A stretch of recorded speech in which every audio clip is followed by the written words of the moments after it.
আপনাদের মধ্যে থেকে অনেকে হয়তোবা জামা কাপড়ের বিজনেস করেন বা জামা কাপড়ের বিজনেস শুরু করতে চাচ্ছেন, কিন্তু আপনি কি জানেন বেশিরভাগ মানুষই জামা কাপড়ের বিজনেস শুরু করার পরই তা ছেড়ে পালায়? তার কারণ কি? কারণটা হচ্ছে হয়তোবা ধৈর্যের কারণ, পারিবারিক সাপোর্টের কারণ বা ব্যবসায় লস খাওয়ার কারণ। কিন্তু প্রত্যেকটা বিজনেসেই কিন্তু লস থাকবে, লাভ লস মিলেই কিন্তু আমাদের এই বিজনেসটা। বর্তমান বাজারে প্রত্যেকটা কাজের মধ্যে কিন্তু প্রচুর পরিমাণে কম্পিটিশন চলে আসছে। কম্পিটিশন ছাড়া কিন্তু কোনো কাজই করা সম্ভব হয় না। আপনারা দেখবেন রাস্তাঘাটে যারা হকারি করে বা মাথায় কোনো প্রোডাক্ট সেল করে বা যারা ফল বিক্রি করে, অন্য অন্য বিজনেস করে, তাদের মধ্যেও কিন্তু প্রচুর পরিমাণে কম্পিটিশন হয়। আর আমরা মেয়েরা হচ্ছে কাপড় ব্যবহার করতে খুব বেশি পছন্দ করি, নিত্য নতুন ড্রেস আমরা কিনতে পছন্দ করি। তো সেক্ষেত্রে মহিলাদের ক্ষেত্রে কাপড়ের বিজনেসে প্রচুর পরিমাণে কম্পিটিশন থাকে। বাজারে নতুন নতুন আইটেম আসে, নতুন নতুন ডিজাইন আসে, নতুন নতুন ব্র্যান্ড আসে, সব কিছু নিয়েই কিন্তু কাপড়ের বিজনেস করতে গেলে আমাদের একটু ধৈর্য সহকারে বিজনেস করতে হবে।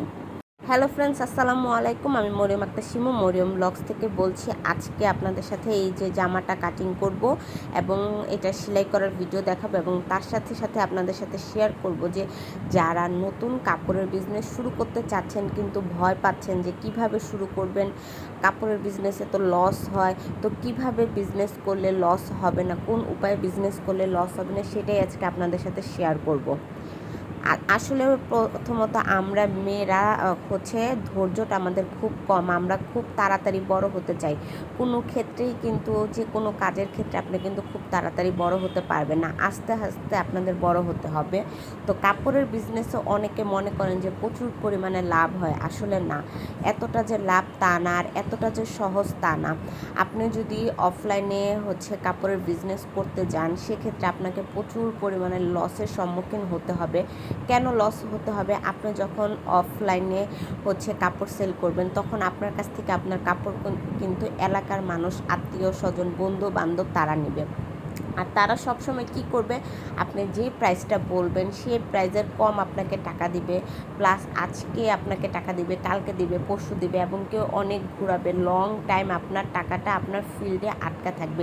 সেক্ষেত্রে কিন্তু আপনি যে স্বল্প পরিমাণের পুঁজি নিয়ে বিজনেস শুরু করেছেন সেটা কিন্তু আপনার গ্রো করতে পারবে না যদি আপনি টোটালি আপনার কাপড়গুলো হচ্ছে আপনার প্রোডাক্টগুলো আপনি বাকিতে দেন। এই ক্ষেত্রে হচ্ছে অফলাইনে একটা লসের সম্মুখীন হতে হয়, আর এই লসটাই সবাই কিন্তু ফেস করতে পারে না। যারা এই লসটাকে ধরে রেখে সামনে আগাতে পারে তারাই কিন্তু বিজনেসে সাকসেসফুল, আর যারা আগাতে পারে না তারাই কিন্তু মাঝপথে বিজনেসটা ছেড়ে দেয়।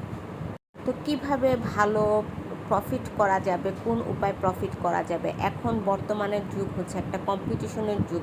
এই যুগে আপনাকে তাল মিলিয়ে যদি চলতে হয়, সেক্ষেত্রে আপনাকে শুধু অফলাইনের আশায় বসে থাকলে হবে না, আপনাকে রিস্ক নিয়ে আপনাকে অনলাইনে প্রসেসিং শুরু করতে হবে, অনলাইনে প্রোডাক্ট সেল করতে হবে। অনলাইনে প্রোডাক্ট সেল করার ক্ষেত্রে আপনাকে একটু সময় লাগবে, কিন্তু সেটা আপনার নগদে সেল হবে। যে টাকাটা আপনি সেল করবেন, লাভ প্লাস আপনার চালানটা সম্পূর্ণ আপনার উঠে আসবে। আর অফলাইনে যদি সেটা করেন, লাভ তো মুখ দেখা দূরের কথা, আপনি যেটা আপনার হচ্ছে মূলধন সেটাই আপনি চোখে দেখতে পারবেন না, আরও সেটা আপনার এক্সট্রা আরও খরচ হয়ে যাবে। কিন্তু অফলাইনের ক্ষেত্রে আপনাকে হচ্ছে একটু খরচ বেশি হবে, প্রফিট কম হবে, সেটা আপনাকে মাথায় রাখতে হবে।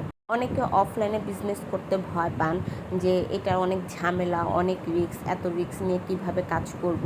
কিন্তু রিস্ক যদি না নেন কখনোই কিন্তু আপনি সফলতা অর্জন করতে পারবেন না। আর অফলাইনে যদি আপনি প্রোডাক্ট সেল করতে চান, অবশ্যই আপনাকে প্রচুর পরিমাণে মার্কেটিং করতে হবে। আপনি যদি আপনার পেজ প্রোডাক্ট নিয়ে আপনি মার্কেটিং না করেন, তাহলে কখনোই কিন্তু প্রফিটের মুখ দেখবেন না বা ভালো একটা ফল আপনি পাবেন না। সেক্ষেত্রে আপনি কি করতে পারেন?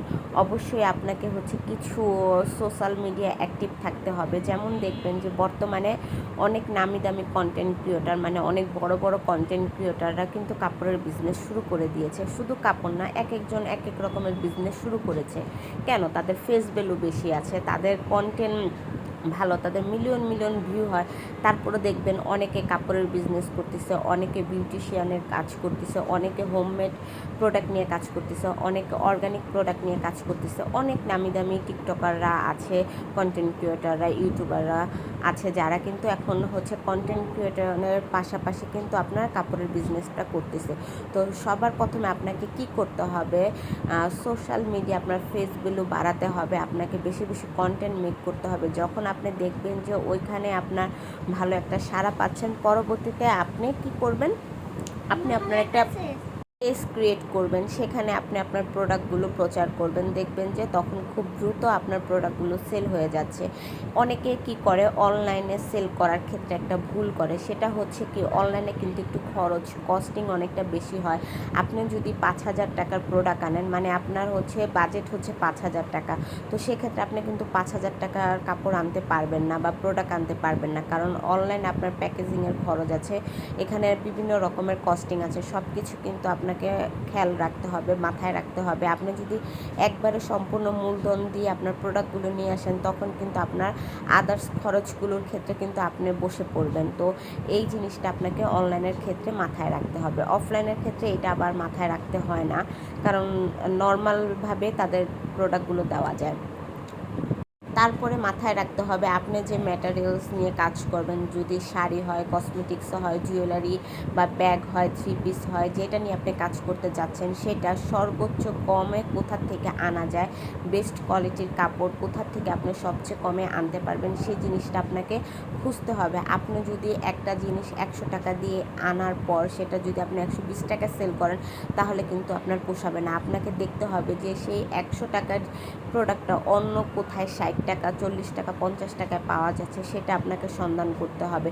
সেক্ষেত্রে আপনাকে একটু সময় খরচ করতে হবে, এতে করে দেখবেন যে আপনার প্রোডাক্টটা হচ্ছে প্রফিট ভালো হবে। আপনি যদি একটা প্রোডাক্ট 100 টাকা দিয়ে কিনে এনে সেটা যদি 300 টাকা, 200 টাকা, 250 টাকা সেল করতে না পারেন, তাহলে কিন্তু আপনি প্রফিট পাবেন না বা আপনার লাভ হবে না। আপনি একটা প্রোডাক্টের পিছনে যে সময়টা ব্যয় করতেছেন, সেটা আপনার কিন্তু বৃথা যাবে। আপনার যে ম্যাটেরিয়ালস নিয়ে কাজ করবেন, সেটা আপনাকে অবশ্যই মাথায় রাখতে হবে। আশা করি আজকের ভিডিওটা আপনারা বুঝতে পেরেছেন। যদি আপনারা বুঝতে পারেন তাহলে আমার জন্য অনেক ভালো, কারণ আমি চাই যে আপনাদের বুঝিয়ে কথা বলার। তো নেক্সট টাইম আরও ভালোভাবে একটা ভিডিও দেওয়ার চেষ্টা করবো। আজকে এই পর্যন্ত, আল্লাহ হাফেজ।